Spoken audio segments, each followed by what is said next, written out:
Good morning. This is Vance. These are the CL trades for today using the slow hand method for price action. Pre-market bite very quickly. Interesting pattern this morning, or development, I guess, in the overnight, because today looks almost exactly like yesterday. Check this out.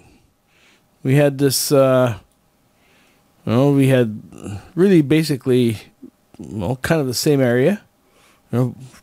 Moves up first time, second time, arguably the third time, and then we had a breakdown just before the open, and it opened right here. If we look at today, first leg up, second leg up, this was a little higher. Third, breakdown, approaching the entry. Now this is a little bit further, I guess. Maybe you could say that this was really just, about the same. Just a few minutes earlier, I guess. I don't know. Anyway, the point is that here we are. What's the number? 49.04. Low right here. And if we look at yesterday, look at this line here was the day before yesterday, which was 49.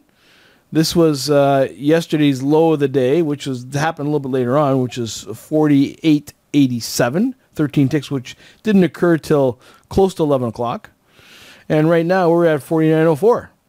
And so what does that tell us? Doesn't tell us much. It tells us that you can base trades based on what the levels were from previous sessions.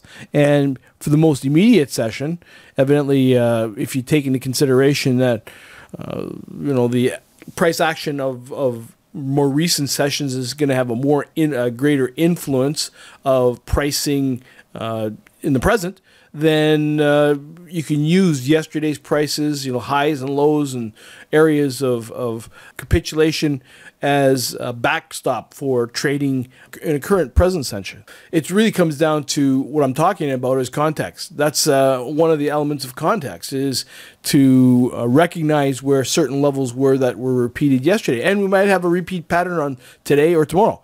One thing to keep in mind is the DOE report is this morning at 10:30 a.m. I always mention it. I forgot to mention it last week, but I mentioned it this week. So as we get closer to the 10:30 time period, typically price moves really sideways until that number comes out. And so that's something to keep in mind. Right now, price is broken down from roughly 6 o'clock, a little bit earlier, I guess. 5 perhaps. 5 a.m. prices moved its way down. The high of the overnight was 49.90, 49.60. Yesterday's high was 49.83. Now, it's still off the $50 mark by a fairly wide margin. We're down now, we're down $1, let's call it, roughly, but from 50. But again, I'm looking at this $49 area as an area of support as we get closer to the open.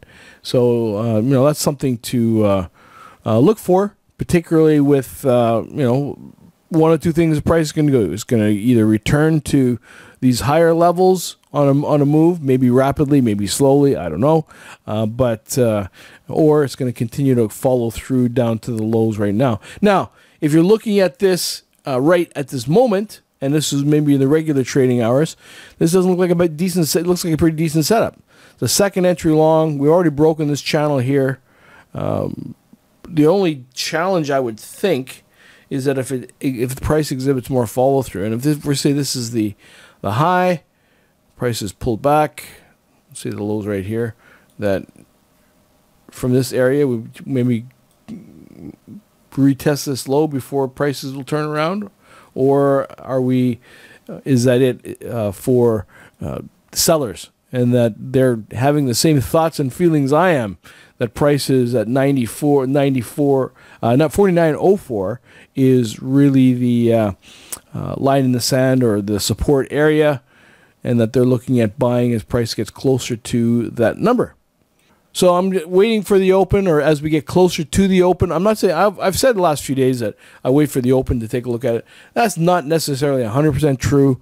If I think that pricing is stacking up, and I think that perhaps there's some price action that's closer to the open, maybe related to the opposite position, what I'm thinking. And what I mean by that is, if we take a look at yesterday, this right here, let me just show this. Okay. This is 9 o'clock right here. That's 9 o'clock. Okay. So just before 9 o'clock, this was 8:50. So in 10 minutes, price spikes up like this. This is 9 o'clock. 9 o'clock opens, price pulls down to here. This is 9:15. Attempts to kind of go up. I remember I was talking about the second entry long right about here. Price tries to move up again, pulls back down again. This is 9:50, 10 o'clock, and this is where that move took place.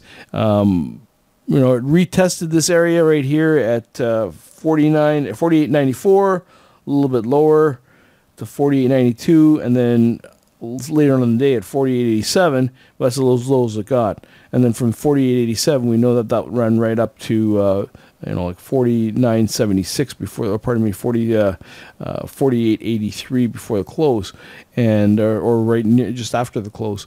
And so again, like if this is 9 o'clock right here, when we had this spring up here, price pulls back down and kind of rotates over until it finds a little bit of movement here, pulls back down, finds more support back down here, more gathering of support, and then from that support, price drove up to this area. I'm not saying that we can't say that's going to happen again today, just like yesterday, but the fact of the matter is that as we get closer to 9 o'clock, we'll see how sellers and buyers respond. Anyways, that's Vance. Thanks for watching, and I'll come back on later and see how things transpired. Bye for now.